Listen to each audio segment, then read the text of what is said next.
Hi, I'm Ernie. I just got out of boot camp and this is my top 5 Subaru mods. Let's do it.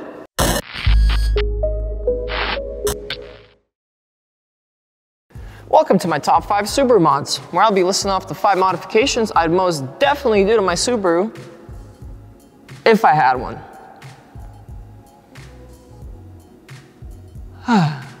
Maybe one day.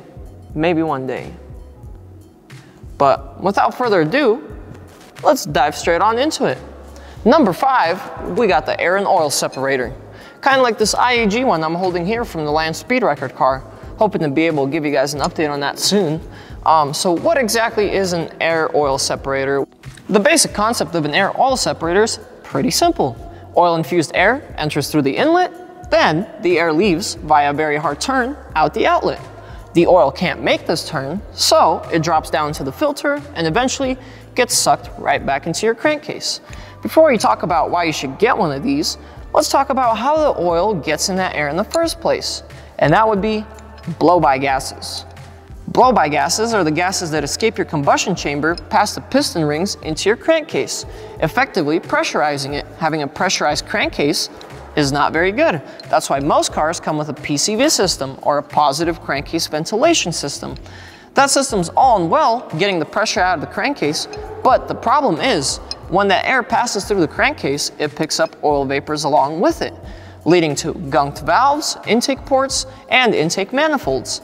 Since most cars come with direct injection nowadays, there's no gasoline cleaning any of those places.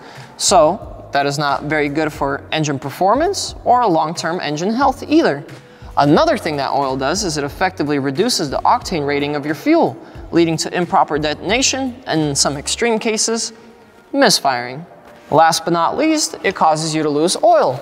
Once that air infused with oil vapor enters the combustion chamber, it gets burnt and leaves out the exhaust pipe, never to be seen again, just like my dad. So, before you get all hung up on pushing every single pony you can out of your engine, pick yourself up one of these, keep your engine running happy and healthy. Number 4, wheels and tires. Next up, we have one of the more underrated mods, especially the tire part. Tires are an irreplaceable component of your car. It's the only thing that connects your car to the ground. Now, it's almost impossible to throw out a perfect wheel and tire combo, especially a wheel, because beauty is in the eye of the beholder. The only thing I can universally recommend with wheels is go wider and lighter. Going wider will give you an increased contact patch with the ground, increasing your grip, and going lighter will decrease your rotational mass and unsprung weight, giving you better performance in all of the areas. Now, when it comes to tires, I'm going to break it down in a couple categories from mild to wild. Starting with mild, if you aren't planning to do anything crazy to your car for another year or two, then absolutely go pick yourself a budget baller tire. Something like a BF Goodrich Advantage or an ATR Achilles Sport or Sport 2, and take the money you saved and put it elsewhere. If your car is already mildly or wildly modified and you find yourself spending a weekend or two at the track every month, then absolutely pick yourself up something like a Michelin Pilot Super Sport or a Hankook RS4. These will still last a decent amount of miles driving on the road, but give you great grip and characteristics when you're on the track. For my mostly or only track peeps, these tires will be noisier, have poorer whip performance, and be less comfortable. If you're in this category, I'd absolutely recommend picking up something like a Toyo Proxy, a Pirelli Trofeo R, or a Falcon RT660. These tires are still DOT approved and will let you get to the track without a trailer, but be warned, they do wear relatively quickly. Number 3, suspension. This mod on this list gives you it all. Better braking, better handling, better acceleration, and pretty agreeably, better looks as well. How does it do all these things? Well, check it out. Lower suspension typically, if not almost always, gives you stiffer spring rates, which reduces body roll in the corner, allowing the inside tire to grip more. It reduces weight transfer, also allowing the inside tire to grip more, but that reduced in weight transfer also lets your rear tires pitch in more when braking, or helps your front tires pitch in more when accelerating. And finally, the looks. There's not many things in this world more satisfying than absolutely destroying that gap between your fender and your wheel and tire. Now, there's many choices out there when it comes down to it. You got your lowering spring and struts, you have your coilovers, you have your boys on bags. What fits you will really depend on your needs and budget. Building a show car and you're balling out? Absolutely go pick up yourself some bags. They'll let you air up when over a rough road, and they'll let you air down all the way to the ground when you park. Building a track car? Coilovers, once with adjustable damping, like these Faction Fab V2s I'm holding here, would be a very good plus, allowing you to tailor your car to your needs and the track you're driving on. Just want some low to show off and hit the twisties on a budget? Absolutely go pick up some lowering springs. Just be warned, if your struts have seen quite a bit of mileage, I'd recommend picking up a strut meant for a lowering spring. Number 2, intake and exhaust. Performance, sound, sprinkle a little bit of looks on top, and you get yourself intake and exhaust mods. Probably some of the most satisfying modifications you can make to your car. An intake, for example, on forced induction engines will let you hear that sweet, sweet blow-off noise, or a whiny noise if you have a supercharger, all while letting the air flow in more freely. An exhaust modification, in the meantime, will let that air leave more freely, all while sounding meaner and in most scenarios be lighter than your stock exhaust system. As always, the choice is going to be heavily dependent on you and what you desire for said car that you own. Now, there's all sorts of choices on the market, from barely louder than stock to, you know, eBay special migraine causing trumpet. When we get down to the intake side, your choice won't impact sound all that much. Say you don't really want any added extra noise at all, but you still want some more performance. Go for something like a performance panel filter. That won't really add any more noise, but will let the air flow more freely. Panel filters are also much, much cheaper than a full intake kit.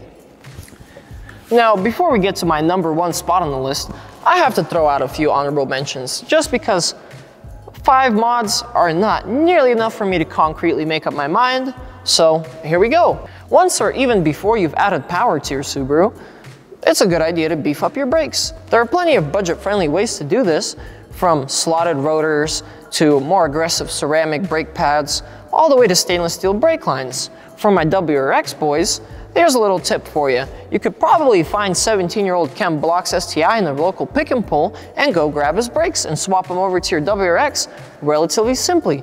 Please, do your due diligence before you rip something as important as brakes off of a junkyard car though. Next up on my honorable mention list is an external wastegate, and honestly, I think I'll let this mod speak for itself. Take it away, Shop STI.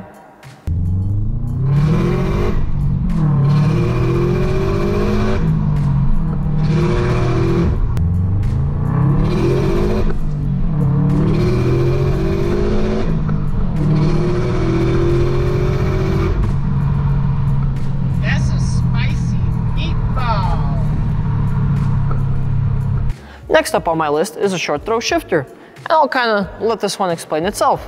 You'll simply be able to go from this to this.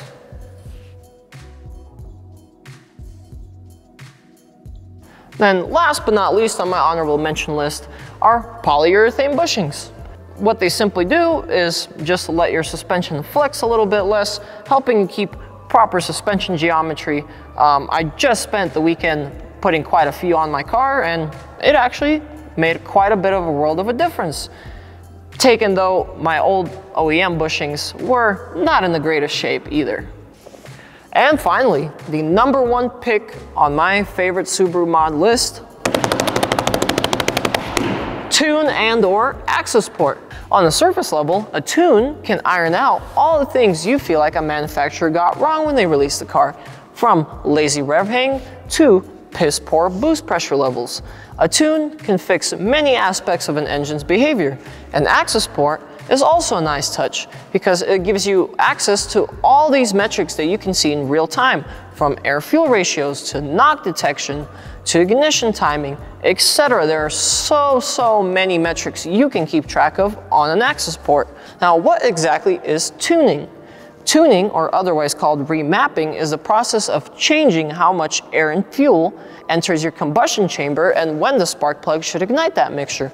It's a fairly delicate balancing act, as a poor tune, if not right away, will eventually turn your engine into a sort of fanatic space program once it shoots your rod through the upper stratosphere.